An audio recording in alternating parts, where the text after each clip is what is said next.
Pessoal do YouTube, bem-vindos a mais um Terças Criminais. Antes de começar esse caso, gostaria de pedir que você curtisse logo esse vídeo, que você se inscrevesse no canal se você não está inscrito ainda e que compartilhasse com pelo menos um amigo que já ia me ajudar bastante. Vamos logo começar o caso de hoje. O caso de hoje é sobre o desaparecimento da Laureen Ann Graham. A Laureen, ela nasceu em 3 de abril de 1966 em Manchester, New Hampshire, nos Estados Unidos. E na época do desaparecimento, ela tinha apenas 14 anos de idade. A Laureen, ela morava com a sua mãe, que era mãe solo, no terceiro andar de um prédio na Merrimack Street, e era um sábado quando a Judith Graham, a mãe, estava de saída com o namorado, já que ele jogava tênis, e nesse dia ele ia jogar em um torneio e ela ia assisti-lo. Normalmente a Laureen, ela ia também quando tinha esses jogos de tênis, ela ia com os dois, mas nesse dia ela não queria ir, ela pediu para a mãe para ficar em casa, a mãe deixou normalmente. Ela também estava de férias nesse período e então a mãe não viu problema nenhum em deixar ela em casa. O casal então saiu e a Laureen ficou em casa, mas depois ela recebeu 2 amigos. Ela recebeu um amigo que tinha 21 anos de idade e uma amiga da idade dela. Eles então ficaram lá pela sala, ficaram bebendo, eles estavam bebendo vinho, cerveja e ficaram conversando lá um pouco. Até que passou um tempo e o cara, ele começou a ouvir vozes no corredor. Os 3 ouviram, na verdade. E então o cara, um pouco preocupado, ele não queria se meter em problema, ele saiu pela porta dos fundos, porque eles achavam que era a mãe da Laureen. Então ele saiu pela porta dos fundos, a Laureen acompanhou ele foi embora e ela trancou a porta dos fundos. Então, passado isso, as meninas perceberam que não se tratava da mãe da Laureen, a Judy. Então elas continuaram bebendo ali, elas foram pro quarto da Laureen, continuaram bebendo ali. Até que em um certo momento a amiga da Laureen disse que a Laureen saiu do quarto, pegou um cobertor, pegou um travesseiro e foi para a sala para deixar a amiga dormindo no quarto dela. Bom, o encontrinho então acabou aí, elas foram dormir, a Laureen na sala e a amiga dela no quarto dela, até que quando dá 1h15 da manhã, mais ou menos, a Judith e o namorado chegam do jogo, eles entram no prédio, eles percebem que o corredor tá todo escuro e é descoberto depois que haviam distorcido as lâmpadas. Então lá eles chegam, tá tudo escuro, até que eles entram no apartamento e percebem que a porta estava destrancada. Então não foi motivo de alarde nenhum, assim, pode ter esquecido, sei lá. Eles entram, não tem ninguém na sala, e então a Judy abre a porta do quarto da filha e vê que tem alguém lá e ela acha que é a filha, óbvio. Então ela não se preocupa, fecha a porta, sai e continua normal. Até que algum tempo depois, o namorado dela percebe que a porta dos fundos também está destrancada. Percebendo isso, a Judy vai no quarto da filha ver se ela está acordada, mas quando ela chega perto, ela percebe que não é a filha dela e sim a amiga da filha. Ela então já fica preocupada, achando aquilo estranho e pergunta cadê a filha. A amiga disse que a última vez que ela viu a Laureen foi quando ela tinha saído do quarto para dormir na sala. Só que na sala não tinha mais ninguém, tava vazio. E é aí que todo mundo começa a ficar super preocupado. O namorado da Judy, então, ele sai gritando pelo nome da Laureen pelo corredor, ele desce o prédio e vai procurar também. A mãe, super preocupada, quando dá 3h45 da manhã, ela liga pra polícia, avisando sobre o desaparecimento da filha. A polícia vai até a casa dela, mas eles veem que ela é uma mãe solo, então hoje também tem muito preconceito quanto a isso, imagine na década de 80. Então ela não tinha ali muita credibilidade com eles. E eles também começam a achar que se trata de uma fuga de uma adolescente e não dão ali muita importância. Só que não era um desaparecimento comum, porque a Laureen, ela não tinha levado nada, não tinha levado nem um objeto pessoal, nem um dinheiro, nem um documento, nada. Não tinha levado nenhuma roupa e nem mesmo um par de tênis que ela gostava muito, que ela tinha ganho de aniversário da mãe. Ela também não tinha levado, ela era louca por esse tênis e não levou. Então, se ela tivesse pedido alguma coisa, ela teria levado, que não foi o caso. Mas, mesmo assim, a polícia tratava o caso como sendo uma fuga e que já ela iria voltar. Até que passaram semanas e então a polícia realmente viu que não se tratava de uma fuga. E eles então passaram a achar que se tratava de um caso onde ela tinha sim saído de bom grado de casa, mas que ela pensava em retornar. só que ela não retornou. Então alguma coisa aí aconteceu e eles tinham que descobrir. Só que o pior nesses casos é que a polícia não tinha nada, não tinha nenhuma dica, nem a família também tinha nada, e nem a casa também dava nenhuma pista de que algum suspeito estava por lá, então eles estavam totalmente no escuro. Então, em outubro do mesmo ano, 1980, a Judy descobriu cobranças estranhas que estavam sendo feitas em seu telefone residencial.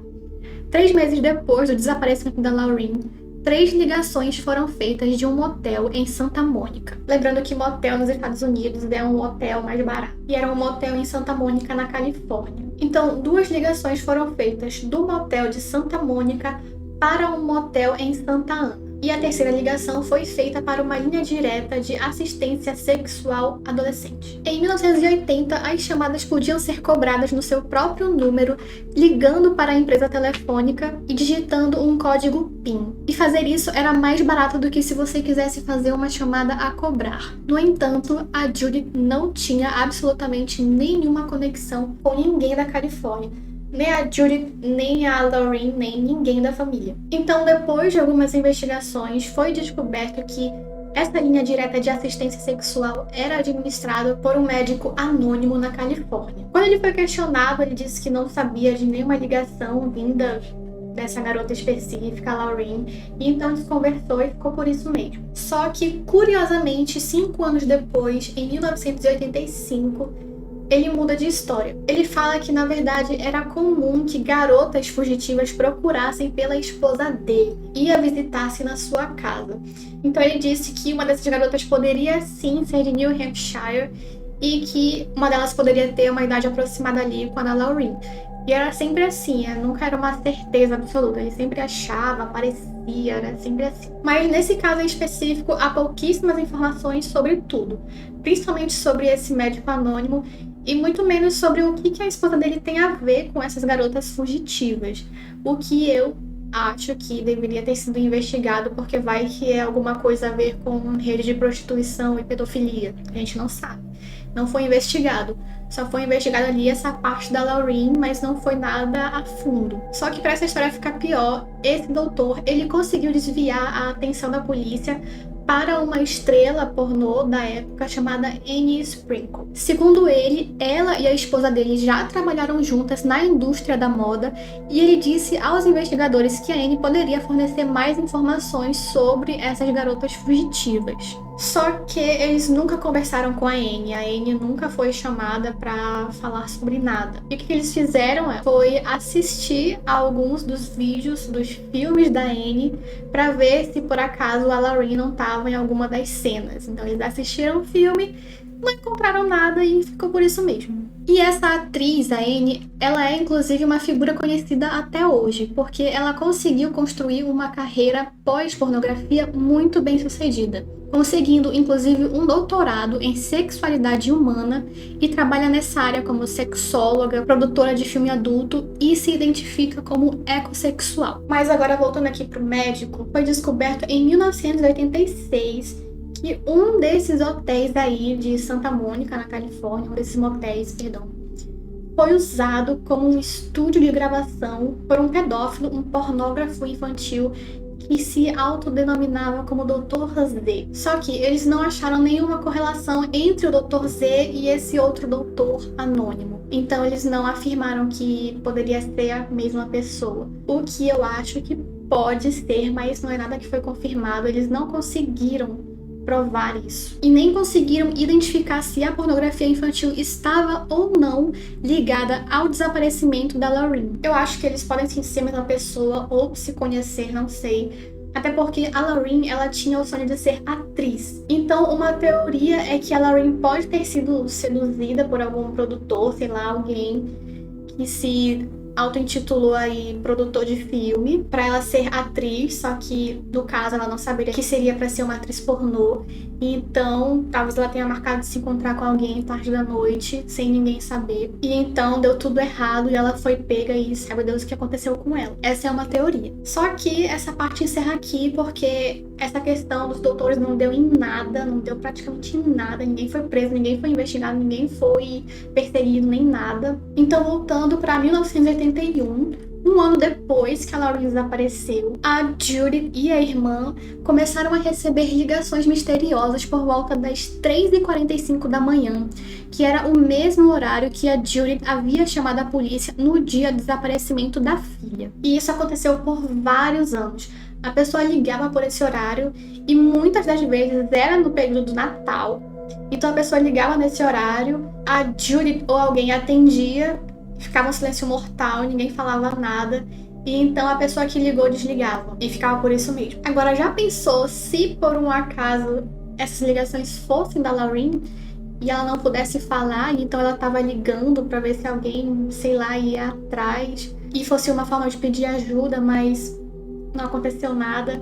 Ou então poderia também ser algum maluco que sabia da história e ficava ligando, porque isso acontece muito. E essas ligações, elas só pararam porque depois de muitos anos, a Judith, ela se casou de novo e ela se mudou para Flórida. Então, consequentemente, ela teve que mudar de número de telefone.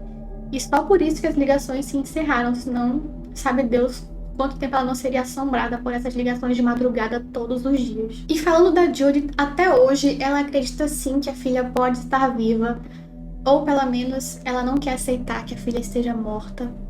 Ela acredita então que a filha tá viva e que algum amigo da Lauren sabe de alguma coisa, mas que não quer falar. Inclusive, ela acredita que as 3 primeiras ligações, no qual eu mencionei, a do motel em Santa Mônica e a da assistência sexual, ela acredita muito que seja sim uma ligação feita pela Lauren, pelo menos essas 3 primeiras. E outra informação também é que aquele amigo de 21 anos de idade que foi beber com a Lauren na casa dela, 6 anos depois, ele cometeu suicídio. Ele nunca foi tido como suspeito, até porque ele também tinha saído antes da casa. Ele foi embora, então não tinha muito como ser ele mesmo. Ele nunca foi tido como um suspeito. Mas ele se matou, não sei se ele sabia por acaso de alguma coisa. Também não sei se ele tinha algum diagnóstico, mas é só uma informação adicional. Outra informação também é que houveram pelo menos 2 avistamentos da Lauren.